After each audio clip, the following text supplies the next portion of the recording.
percobaan materi kelas 9 semester 1. Apa itu teks laporan percobaan? Teks laporan percobaan adalah jenis teks non-fiksi yang memaparkan laporan hasil percobaan yang dapat dipertanggungjawabkan kebenarannya secara keilmuan. Teks non-fiksi yang dimaksud di sini adalah teks yang dibuat berdasarkan kenyataan. Jadi di sini tidak ada rekayasa sedikit pun dalam pembuatannya. Sedangkan yang dimaksud dalam dapat dipertanggungjawabkan secara keilmuan berarti kita dituntut untuk menuliskan dari mana teori yang kita dapatkan dalam penulisan tersebut. Maksud di sini adalah kita mencantumkan daftar pustaka. Buku yang kita gunakan dituliskan di dalam daftar pustaka dan diletakkan di bagian akhir teks laporan percobaan. Selanjutnya struktur. Struktur yaitu urut-urutannya.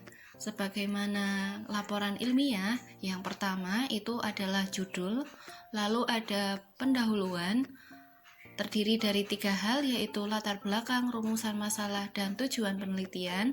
Lalu yang kedua ada landasan teori, metode penelitian, prosedur penelitian, hasil penelitian, pembahasan, simpulan, dan daftar pustaka.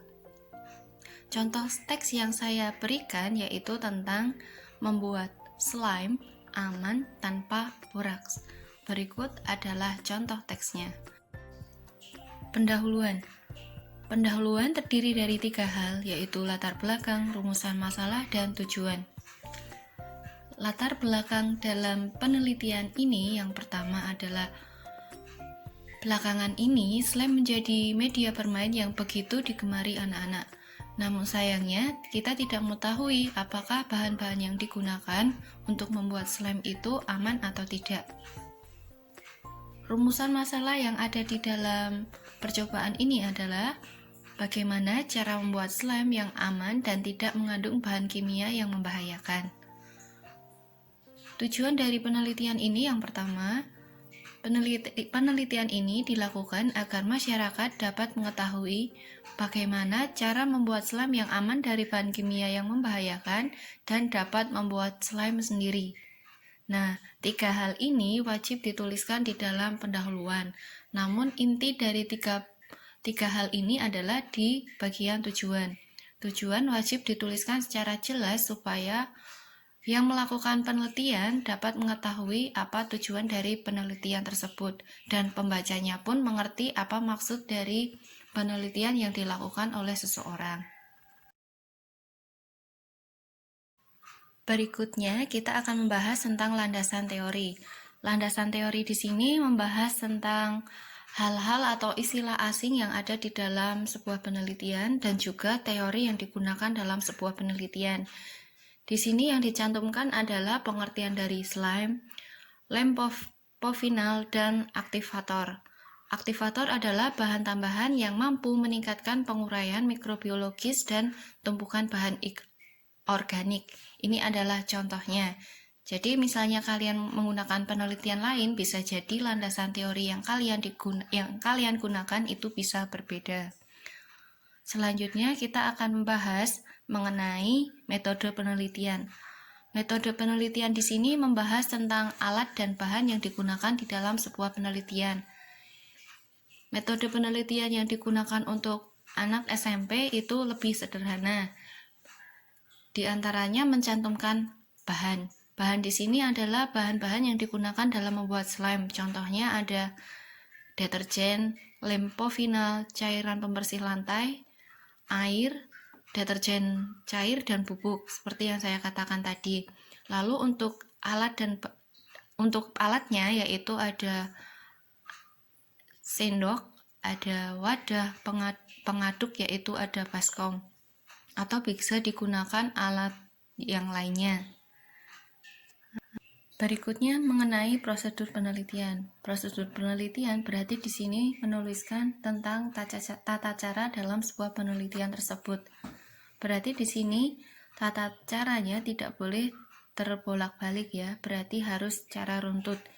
Yang pertama di sini adalah menyiapkan aktivator.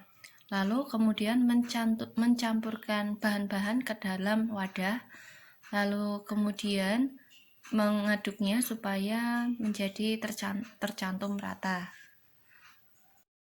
Nah, ini adalah contoh prosedur berikutnya. Jadi ada 7 kali prosedur ya.